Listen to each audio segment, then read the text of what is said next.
Hello everyone, welcome in educator wings. कैसे हैं आप सभी? आई होप आप सब बहुत अच्छे होंगे और आपकी उत्तराखंड लेक्चरर स्क्रीनिंग एग्जाम के लिए प्रिपरेशन भी बहुत अच्छी चल रही होगी। दोस्तों, जैसा कि आपको पता है, हम लोग एजुकेटर विंग्स चैनल पर उत्तराखंड लेक्चरर एग्जाम के लिए प्रिपरेशन कर रहे हैं।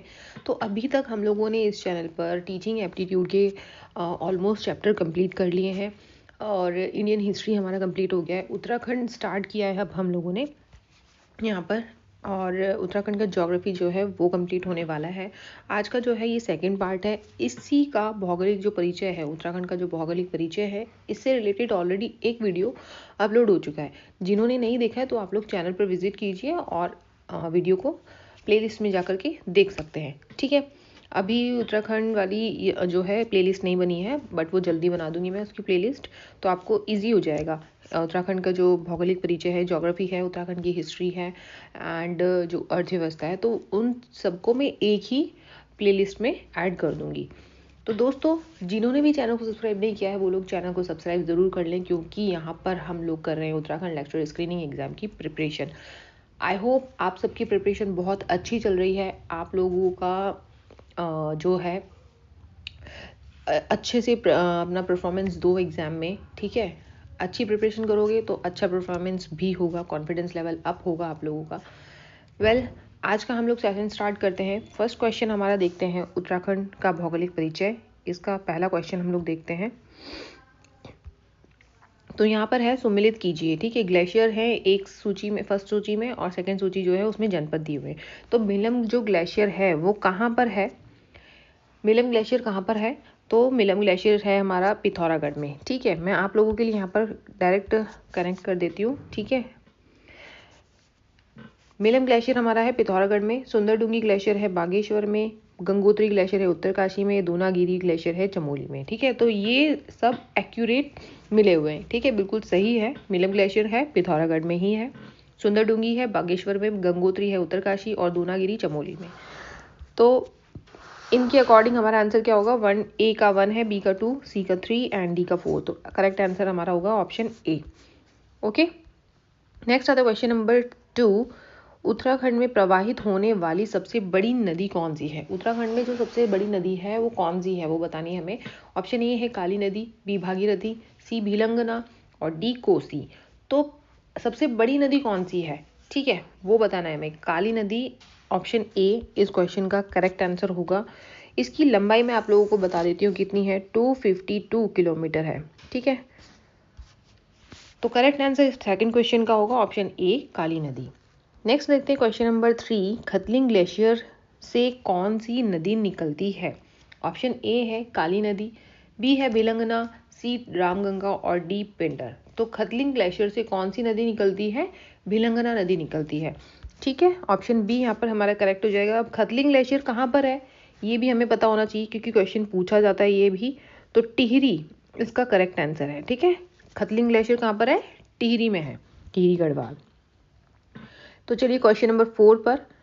निम्न में से कौन सी नदी केदारनाथ से रुद्रप्रयाग तक प्रवाहित होती है? ऑप्शन ए है गंगा, बी नयार, सी है मंदाकिनी और डी यमुना। तो कौन सी नदी केदारनाथ से रुद्रप्रयाग तक प्रवाहित होती है ये बताना है। तो ऑप्शन सी इस क्वेश्चन का राइट आंसर होगा, मंदाकिनी।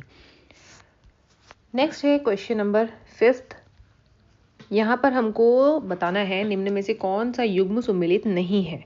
हमें बताना है कौन सा सही सुमेलित नहीं है। ऑप्शन ए है हमारा, देखते हैं, विष्णु प्रयाग।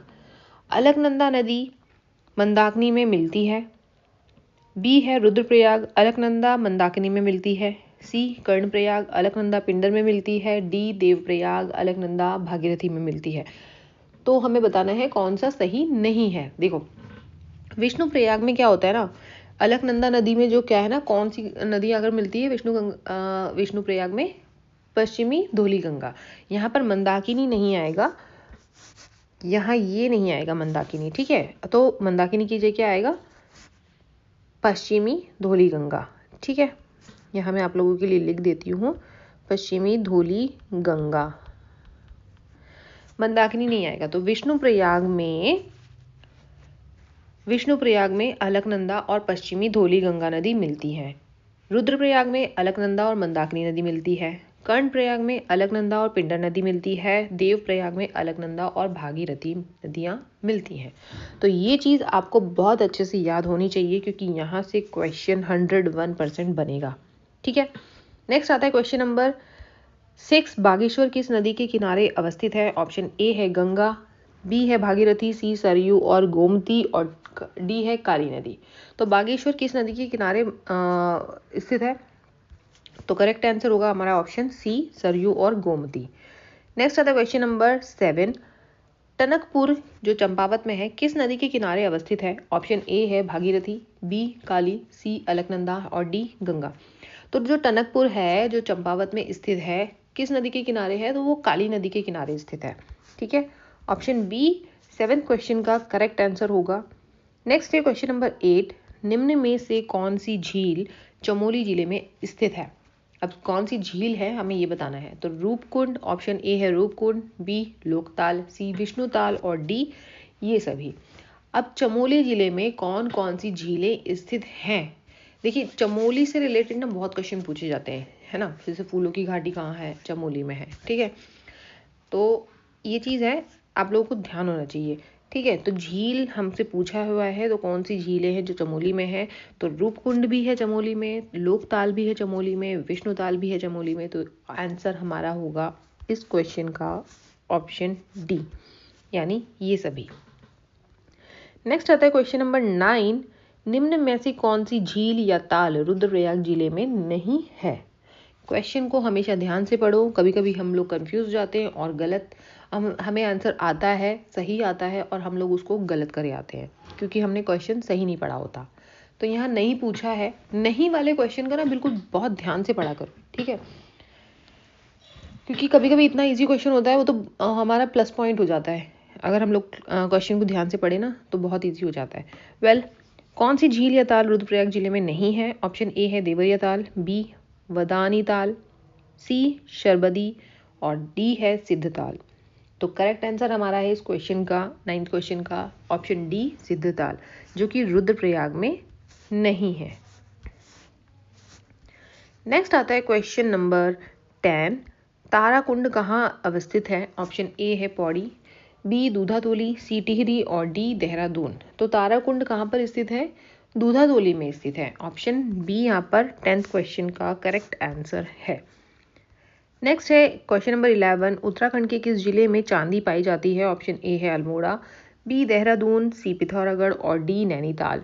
तो करेक्ट आंसर है चांदी कहाँ पर पाई जाती है? उत्तराखंड में ना, ये जो स्पेस मैं बताऊंगी आपको जनपद है, तो उत्तराखंड में चांदी के लिए यही फेमस है। ठीक है, कई बार क्वेश्चन पूछा है। तो करेक्ट आंसर है हमारा इसका अल्मोड़ा। नेक्स्ट आता है क्वेश्चन नंबर 12। निम्न में से किस स्थान पर तांबा पाया जाता है? ऑप्शन ए है नैनीताल, बी अल्मोड़ा, सी पौड़ी और डी ये सभी। तो किस स्थान पर तांबा पाया जाता है?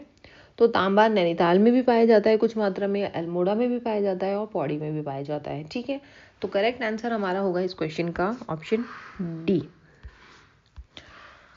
वेट दोस्तों,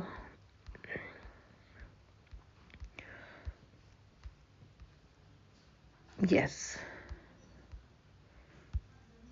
तो ऑप्शन डी 12th क्वेश्चन का करेक्ट आंसर होगा। तांबा नैनीताल में भी है, अल्मोड़ा में भी है और पौड़ी में भी पाया जाता है।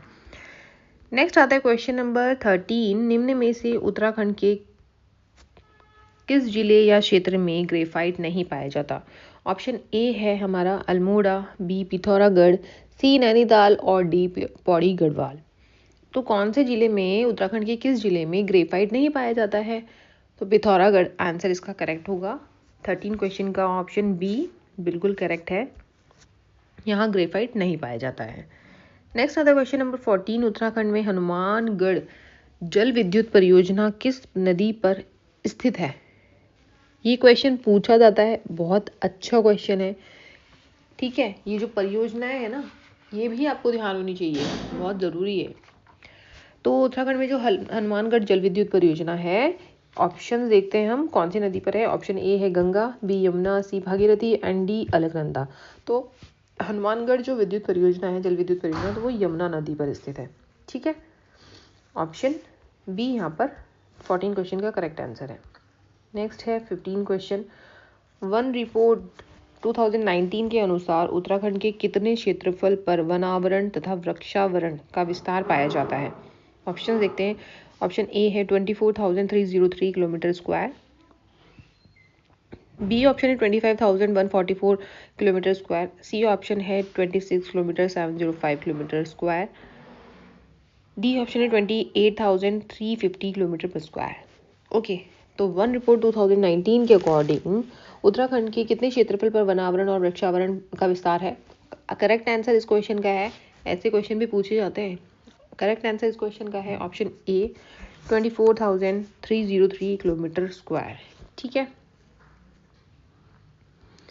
नेक्स्ट आता है क्वेश्चन नंबर 16। उत्तराखंड के किस जिले में वनों का क्षेत्रफल सर्वाधिक पाया जाता है? Most important question.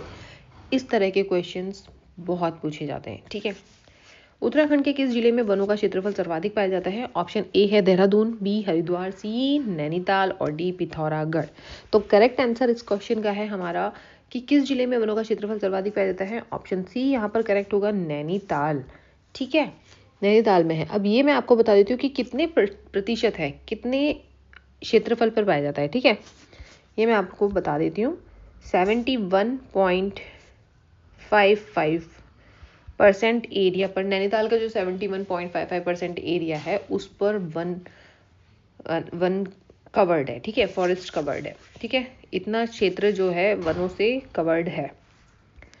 नेक्स्ट है क्वेश्चन नंबर 17। उत्तराखंड के किस जिले में सबसे कम वन क्षेत्र पाया जाता है? ये भी हमें पता होना चाहिए। सबसे ज्यादा कहाँ पर है? नैनीताल में। सबसे कम कहाँ पर है? ये मैं आपको बताती हूँ। ऑप्शन ए है अल्मोड़ा, बी नागेश्वर, सी टिहरी गढ़वाल और डी उधम सिंह नगर। तो उत्तराखंड के किस जिले में सबसे कम वन क्षेत्र है? तो आंसर होगा हमारे यहाँ पर ऑप्शन डी, उधम सिंह नगर। कितना प्रतिशत है ये मैं आपको बता देती हूँ, 16.55। ओके, तो सबसे ज़्यादा कहाँ पर वन क्षेत्र है? नैनीताल में 71.55%। और सबसे कम वन क्षेत्र कहाँ पर है उत्तराखंड के, कौन से जिले में है? उधम सिंह नगर, 16.55%। ओके, तो नेक्स्ट क्वेश्चन आता है क्वेश्चन नंबर 18। उत्तराखंड में देहरादून से उधम सिंह नगर जिले तक कौन सी मृदा पाई जाती है? देहरादून से उधम सिंह नगर जिले तक कौन सी मृदा पाई जाती है, ये पूछा है। ठीक है, अब ये मैंने आपको बता दिया था कि देहरादून, उधम सिंह नगर ये किस उसमें आता है। ठीक है, ये मैंने आपको बता दिया था कि कौन से हिमालय के अंतर्गत आता है ये देहरादून और उधम सिंह नगर। तो दोस्तों ऑप्शन देखते हैं हम, ऑप्शन में बता देती हूँ आपको।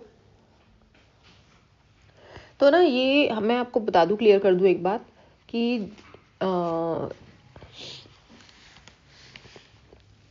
एक सेकेंड, यस, मैं आप लोगों को ये क्लियर कर दूं। देखो यहाँ पर जो देहरादून, उधम सिंह नगर ये जो बोला है इन्होंने, ये शिवालिक हिमालय के अंतर्गत आता है जोन। ठीक है, कुछ हिस्सा जो ऊपरी हिस्सा है वो लघु हिमालय में आता है और जो निचला हिस्सा है वो शिवालिक हिमालय में आता है। तो पूछा इन्होंने ये है कि उधम सिंह नगर से लेकर के देहरादून तक कौन सी मिट्टी पाई जाती है, मृदा पाई जाती है।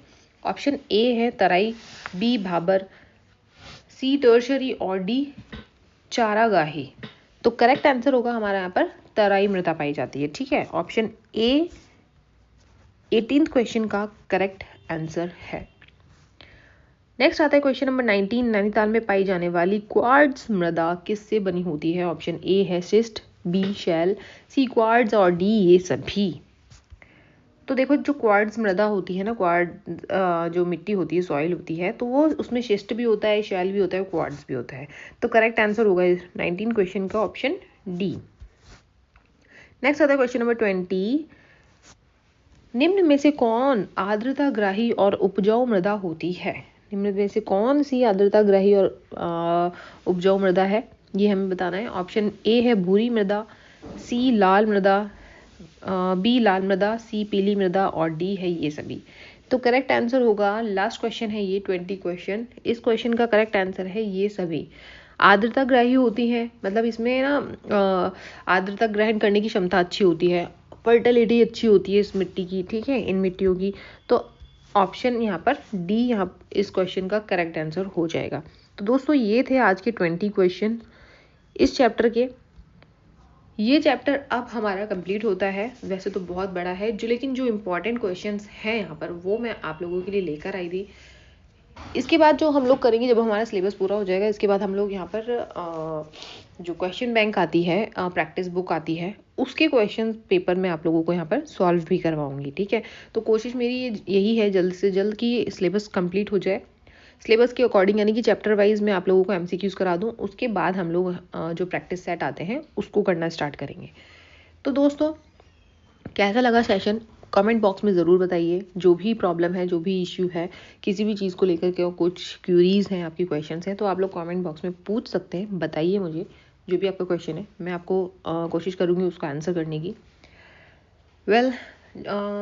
जो ऑनलाइन क्लास का था उसके लिए मैंने आपसे ओपिनियन मांगा है कि मैं ऑनलाइन स्टार्ट करूँगी तो इस तरह से नहीं कर पाऊँगी क्योंकि अभी मेरे पास इलेक्ट्रिक बोर्ड भी नहीं है टीचिंग के लिए।